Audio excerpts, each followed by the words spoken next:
got some scriptures there from all over the place. I just been writing them down randomly over the weeks. I don't even know where I got them from. So I can't pinpoint exactly where I got them from, but I got a couple of them that I just been jotting down from week to week, and I never put where I got them from. So the first one is, but know that the Lord is set apart for himself. He who is godly, the Lord will hear when I call to him. So personally, I had to call to him a couple of times, in my walk before this, and that's being of the streets. So a lot of my messages is going to be coming from personal experiences. How I used to be, how God has brought me to stand here in front of people and deliver my message. And I think I'm going to be more catered to maybe younger people, because I'm too old to be young and I'm too young to be old. So I'm right in the middle. So I'm still learning, but I'm also teaching at the same time. So it gives me a little advantage when it comes to the youth, because I can understand some of the things they're going through, because we put our parents through the same thing. And it comes along with, music and a lot of stuff, the music that we like in our age, our parents couldn't understand it. We love their music too, but we had our own generation of music. Now they have their own generation of music. We have no clue what they're talking about. But again, it's still a rotating circle. And also, in this walk, just like Minister Liberia and Minister Wanda before me, faith is everything. Once you put your faith, no matter what your circumstances are, no matter what background you come from, He will make it possible for you to always see the light.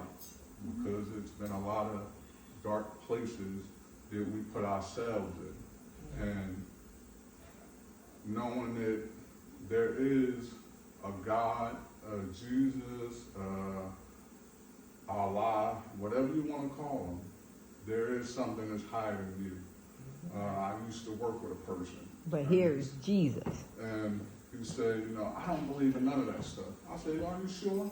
I said, because you pray, unconsciously. I said, when you leave out your house in the morning, you're like, I hope I get to work safe. I hope I get home safe. I hope nobody hit my car. I'm glad I wasn't in that accident. You're praying to somebody. So you can't say, even a lot of these people who call themselves atheists and all this stuff, they believe. Don't let the devil use his wisdom to try and fool you that they don't. Because they do. Because they pray unconsciously too.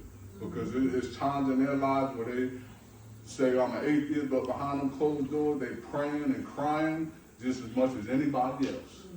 So in our walk, our faith carries us a lot better than, because we see the light in a lot of situations that we go through. We see where we came from to where we are now, what we walked through, what other people have been through, and their faith have carried them through, and hopefully sometimes we don't never go through that. It's a lot of things that we put ourselves through, and we don't wish it on our next enemy either. It's a lot of things, and I always say that God takes my legs for a reason, because I used to be a runner. I used to run track, play football. Even when I met Tisha, I used to go run through the park 4 or 5 miles, come back in the house, and for some strange reason, everything that happens in my legs. But it gives me a chance to sit down, because I'm a runner. I'm always running. For a long time, I was running from God. I was running, doing the wrong things. Even being behind my wife and supporting her in everything that she do, I still was running. So I wasn't taking my foreground and what I'm supposed to be doing until I actually stopped and looked in the mirror that day and said, what do you want from me? Because I never knew what my purpose was. So, and most people, you have to go out and find your purpose, because you have a purpose for everybody and everything.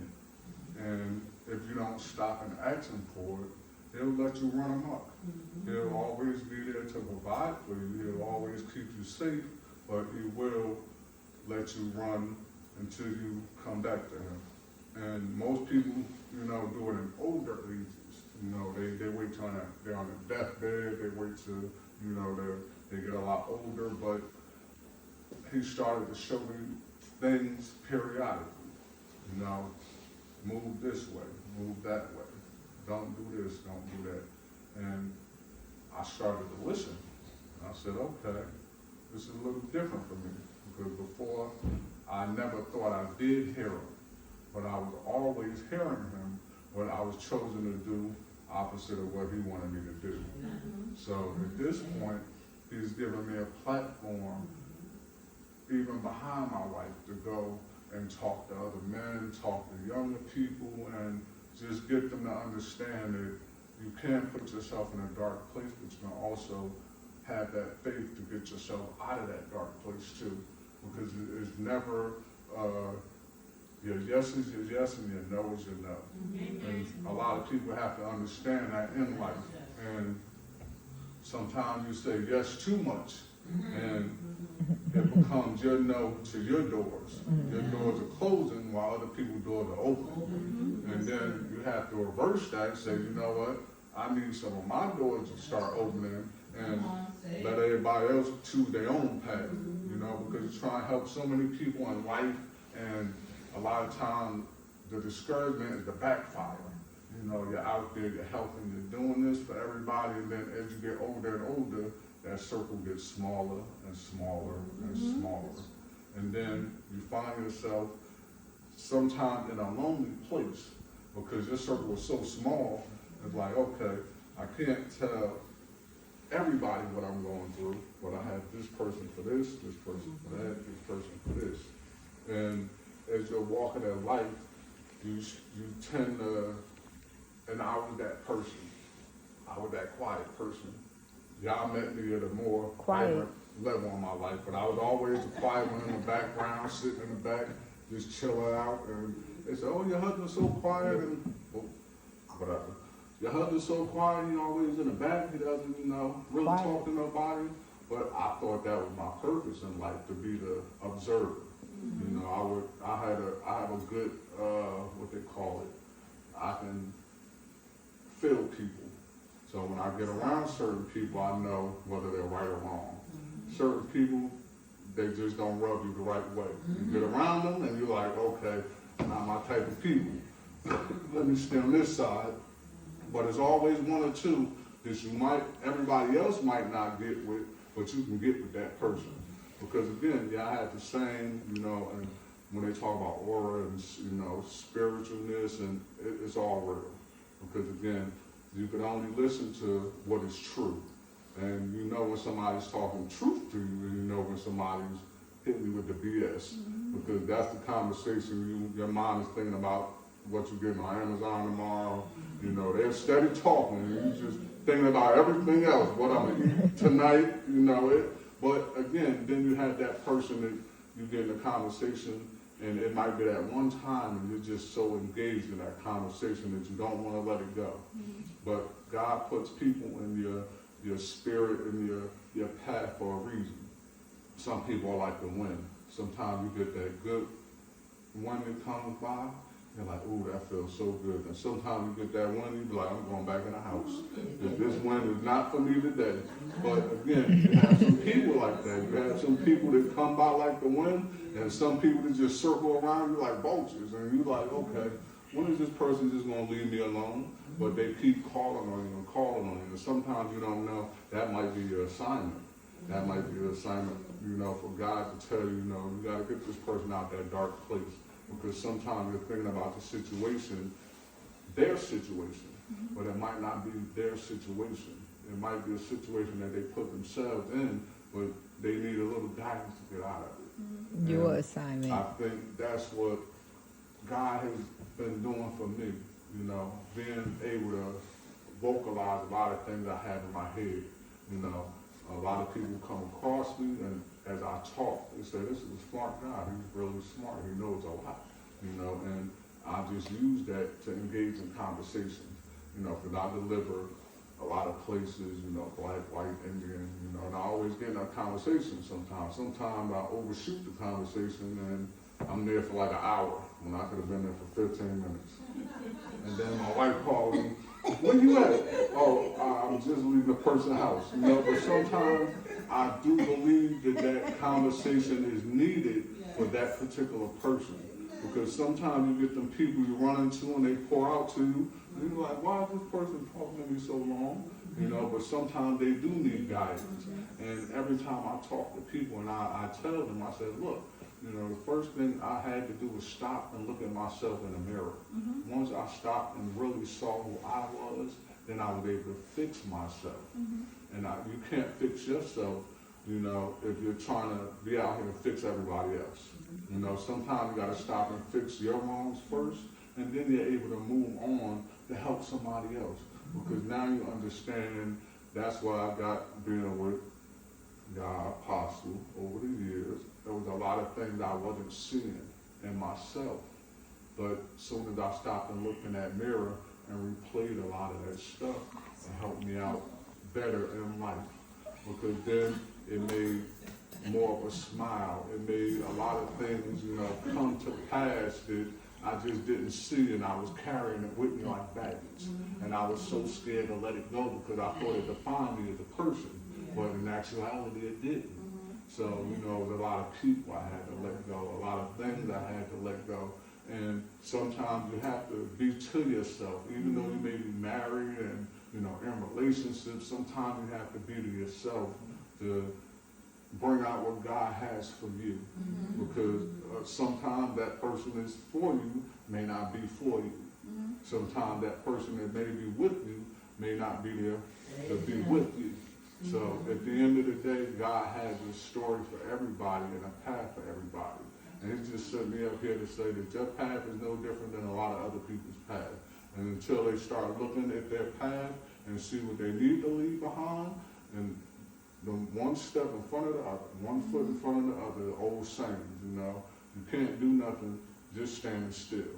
Because you're in the same place until you decide to step out of your comfort zone, which may be holding you back.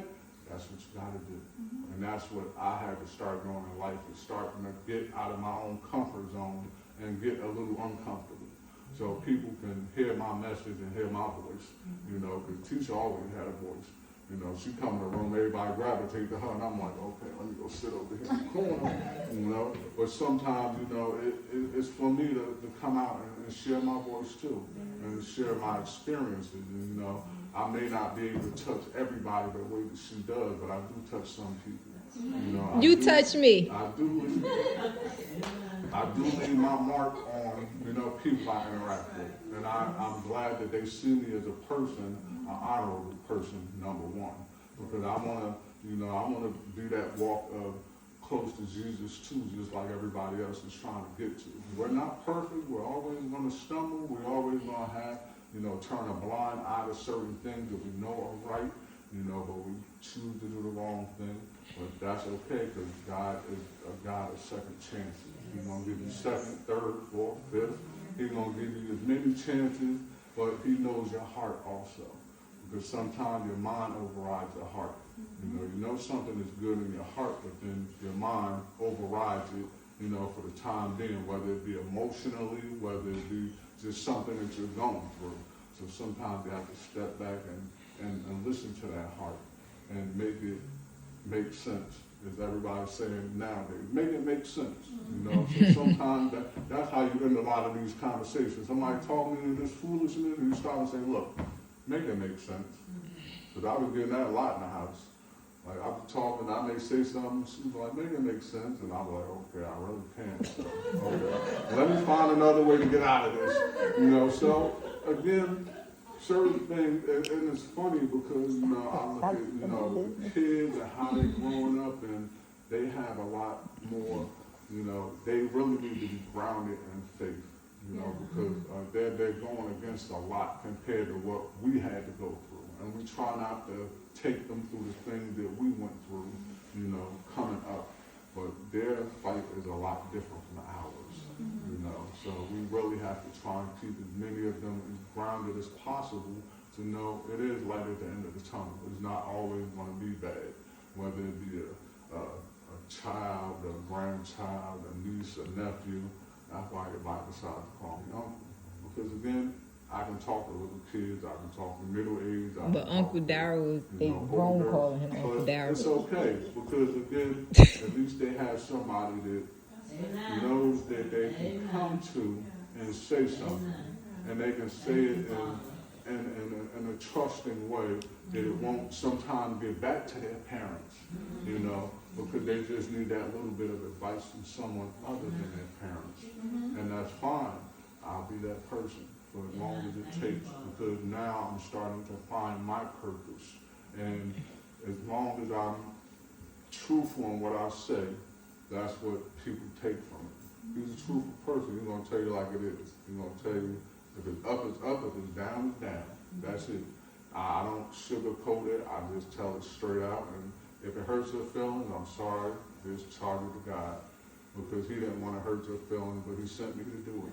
That's it. So some things, you know. He didn't want to, but he sent you. And that's the thing. I'd rather be that way, because sometimes you gotta go to 100 with somebody else to bring them down. And I think teachers see that a lot at work. I get the people that want to scream and yell, and I'm screaming and yelling with them. And then by the time we get outside, we're talking like little mice. Because sometimes you got to go to that level with them. You got to go to 100 with them to bring them down so they can hear you and understand what you're saying. And there's nothing, and I always tell people, nothing, I'm here to